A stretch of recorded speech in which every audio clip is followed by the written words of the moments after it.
About the crisis now from Paul Nuttall. He's member of the European Parliament for the UK Independence Party. Thanks ever so much for being with us, Mr Nuttall.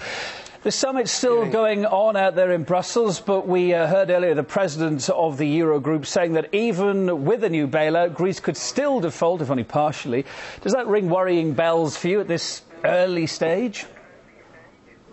Well, I think it rings worrying bells for the European Commission and the mandarins in Brussels. And the fact of the matter is that this European currency, the euro, was never going to work anyway. It was always about politics. It was never about economics. The idea that you could fit Greece into the same economic zone or the same economic currency as Germany is quite frankly ridiculous. What Greece needs to do is it needs to come out of the euro. It needs to be able to devalue its own currency. It needs to be able to set its own exchange rates, and it needs to get its economy moving. And as I say, it can't do that with inside the euro. Let's look at the last example of a country or a major country which defaulted, which was Argentina. It defaulted in 2001. From 2002 to 2006, its economy grew by 65%. So default for Greece wouldn't be the end of the world. No matter how you look at it, it's a big old mess. There's much heated discussion between the key Eurozone members like Germany and France. Are we likely to see much in the way of political fallout from this economic crisis? Well, I think we're already seeing mass fallout in Athens with the people on the streets. As I say, this thing could spread to Italy. If it spreads to Italy, there are serious problems. Italy is the third largest country in the Eurozone. Spain, it could spread there. That's the fourth largest economy in the Eurozone. If it spreads, the thing will collapse and you will end up with people on the streets of Madrid and people on the streets of Rome.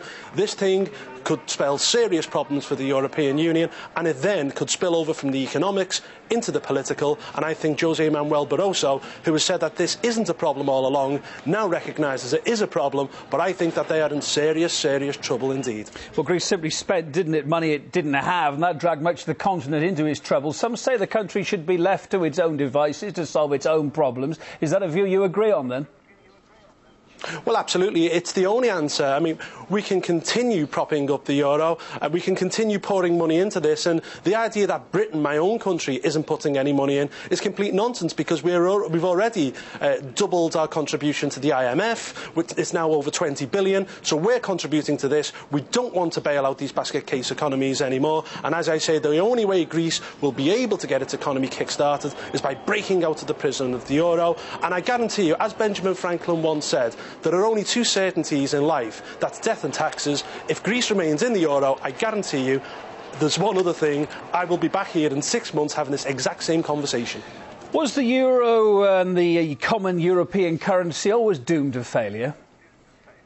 Of course it was, because it was never about economics. As I said earlier, the idea that you could have the northern economies, the fast-growing economies, the productive economies like France and Germany in the same economic sphere as Spain and Italy and many of the Mediterranean states is complete nonsense. The idea that they should share the same exchange rate, the same interest rate, it was never going to work. It was all about creating a political United States of Europe. It was never about economics. It was never, ever going to work in a million years. Paul, everyone talking about the losers here if the euro were to collapse, as we heard in a report, some people saying it could disappear within 2 years. Who could the winners be of all this if it goes down?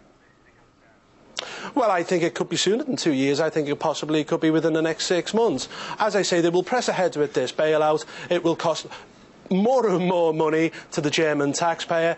I think the Germans will, in effect, get fed up with bailing out the basket case economies of the Mediterranean. Could anyone benefit from the fall of the euro? I'm not sure. I think, for example, the people of Greece would benefit from the fall of the euro because that's the only way that they could kickstart their economy. I mean, look in Germany. There are new parties now starting up. Germany has always been the most pro-EU country out of the lot. There are new parties starting up in Germany at the moment who are anti-European Union. The youngsters in Germany, the young people, are fed up with the European Union, and Angela Merkel's personal approval rate is lower than it's ever been, and it's at the lowest it's ever been simply because she is seen as being weak on the EU and handing over German taxpayers' money. Paul Nuttall MEP for the UK Independence Party, thank you for being on the line from Liverpool as you are tonight. Cheers. Thank you.